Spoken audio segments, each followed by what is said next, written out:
Hi friends, I'm Miss Hannah and we are going to learn about how do the seasons work. So my first question I have for us is, do you know what season we're in?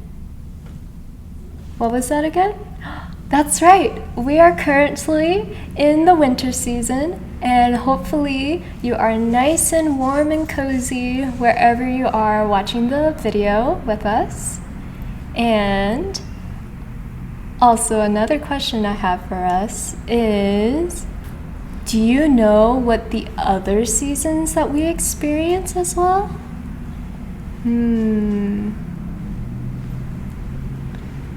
That's right. We have winter, like we just mentioned, spring, summer, and fall. Each of those seasons have a different type of weather, temperature, and also how long the day is. So let's go ahead and move on over to the whiteboard and go over all of the different seasons that we experience through the year.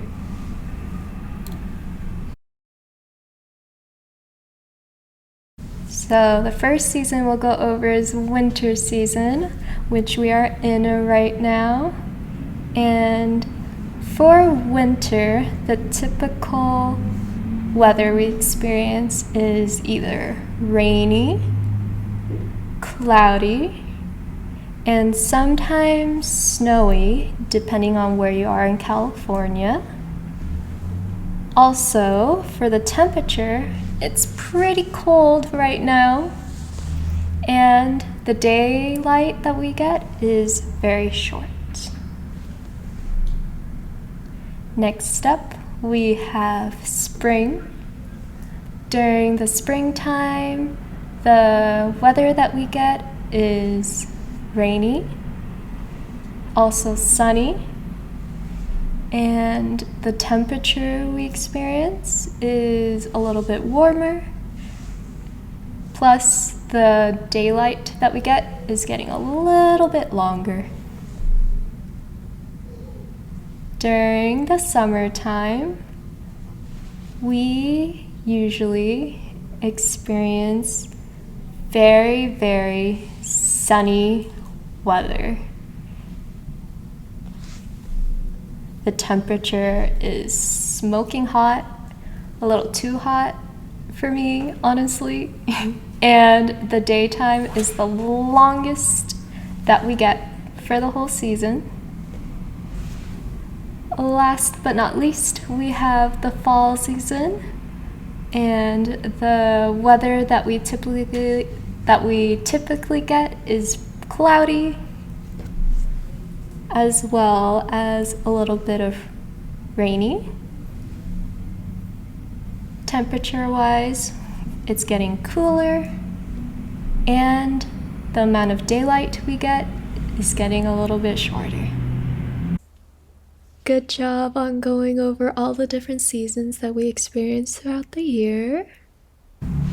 I do wonder, what do you think causes the different seasons?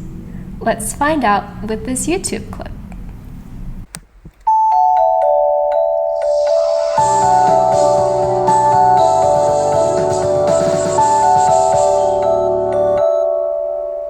You've seen the sunset, right? And if you get up early enough, maybe you've seen it rise too. But have you ever wondered, if the sun rises every day and sets every night, where does it go when we can't see it?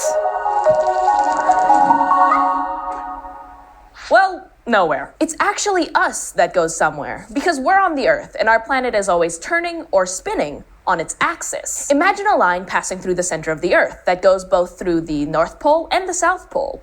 We call that invisible line the axis. Earth spins around on this axis like a top. This spinning movement is called the Earth's rotation, and the Earth's rotation is what gives us day and night, every day, all year. If you're on the side of the Earth that's facing away from the sun as the Earth is spinning, it's night. If you're on the side facing the sun, it's, you guessed it, day. Now, hold on tight, because the Earth is actually moving in more ways than one. At the same time that the Earth spins on its axis, it also orbits or revolves around the Sun. This movement is called its revolution. One full orbit all the way around the Sun is one revolution, and the Earth takes 365 days, or 1 year, to complete a revolution. So have you got all of this so far? The Earth is rotating on its axis, creating day and night, and at the same time, it's revolving all the way around the Sun. Now here's the thing. As the Earth is both rotating and revolving, it's not sitting straight up and down. Its axis is actually tilted, just a little. It's not all that much, but this tilt causes one part of the Earth to lean towards the Sun, while another part of it is leaning away. This means that different parts of our planet's surface gets different amounts of sunlight and heat. So, why am I telling you all of this? Well, as the Earth travels around the Sun, it creates a pattern throughout the year. This pattern happens over and over again, and I'm sure you've noticed it. At certain times of the year, you see the northern hemisphere leans towards the Sun, and the southern hemisphere leans away. And at other times, the southern hemisphere leans towards the Sun, and the northern hemisphere leans away. That pattern, my friend, is what makes seasons. When the part of the world that you're living in is leaning towards the Sun, it's warm and the days are long. Summer. When you're on the part that's leaning away from the Sun, it's cold and the days are short. Winter. In between, it's spring or autumn. If the Earth weren't tilted, we would have the same season all year long. So, revolution, rotation, orbit. Is your head spinning? Let's do a demonstration to shed a little light on these concepts. Okay, you're gonna need a globe and a table lamp without a shade, plus a table to put them both on. Put the lamp in the center of the table and turn it on. Put the globe on one side of the table. Now hit the lights. The globe is Earth. Makes sense, right? The lamp at the center of the table is the Sun at the center of the solar system. Now slowly spin the globe. As the Earth rotates, the Sun lights up one side of the planet better than the other. It's day where the light is shining more brightly on the globe and night where it's not. Now let's see what the Earth's revolution around the Sun looks like. Give the globe a few spins with one hand while slowly pushing the globe in a circle around the Sun, or the lamp with your other hand. So, do you notice how the Earth keeps rotating as it revolves around the Sun? If this were the real Sun and Earth, by the time you get back to where you started, the globe would have completed 365 rotations or days. And that's another year gone by. So what does all this show us? It shows that what looks to us to be the motion of the Sun in the sky is really caused by the motion of the Earth. So now you know, when you look up and see the Sun setting or rising, it's not going around us. It's sitting pretty much at the center of the solar system, while we and the 7 other planets go around it. That Sun, always gotta be the center of attention.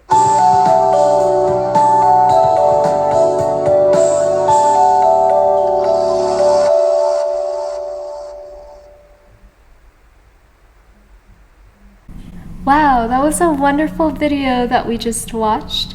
I learned that the Earth's tilted axis causes the seasons because the planet is getting different amount of sunlight throughout the year as it orbits around the Sun. Feel free to share your favorite facts to your family about the seasons. Next up, you're going to be watching Miss Nisi creating the Seasons paper craft. Thank you for joining me today, and I'll see you next time. Bye!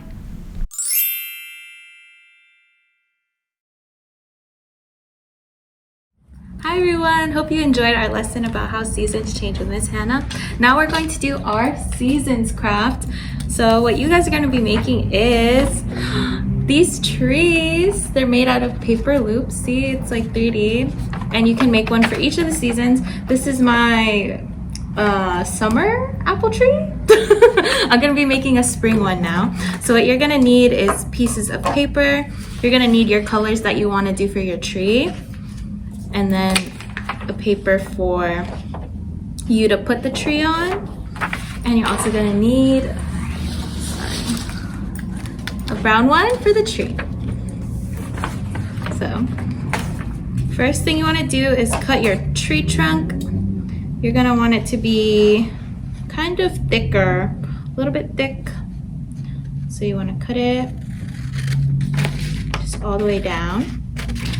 I already made a few trees, so that's why my paper is very small. So about that is good. I cut one ahead of time. So And then you're gonna wanna paste that down onto your paper.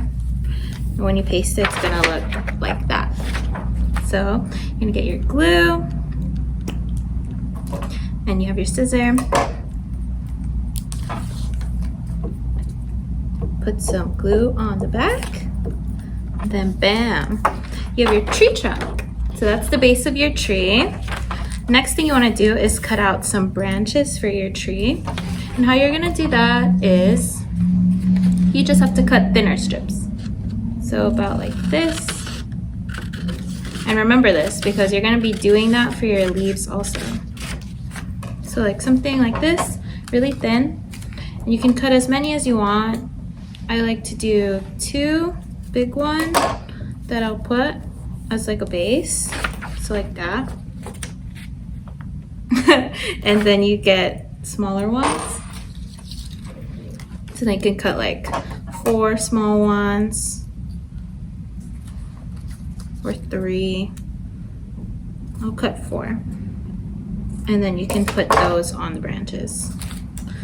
So it really looks like a little tree.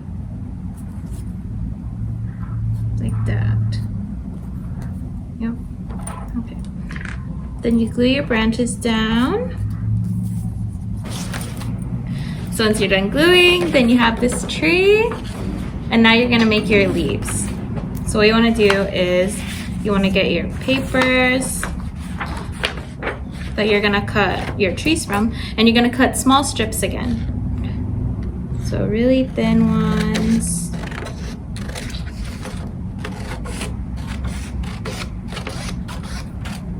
Like that, and you'll just cut a bunch. I'll just do 1 of each to show you guys.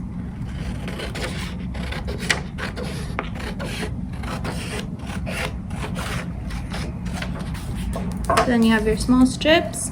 I like to fold it into 4. So 1, 2, 3, and then 4. Doesn't have to be even. And then you cut it.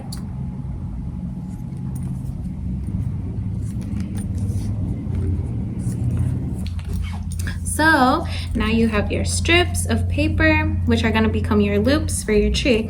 And how you make a loop is, you wanna put a little bit of glue on the edge of the strip, just a little, like that. Then you're gonna fold over and hold it down, so it becomes a little loop. You fold the paper into a circle and it becomes a loop like this. Just like that. And so now you're gonna make a bunch. Just a minute.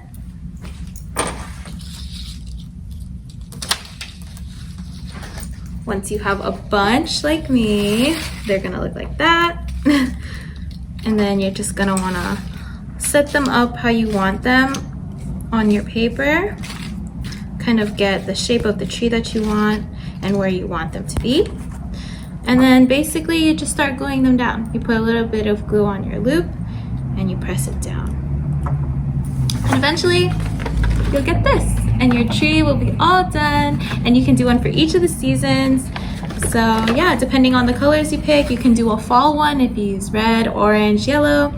And yeah, so basically once you glue them down, you'll have your tree. Make sure you make one for each of the seasons. I hope you enjoyed this craft and have fun for the rest. Bye.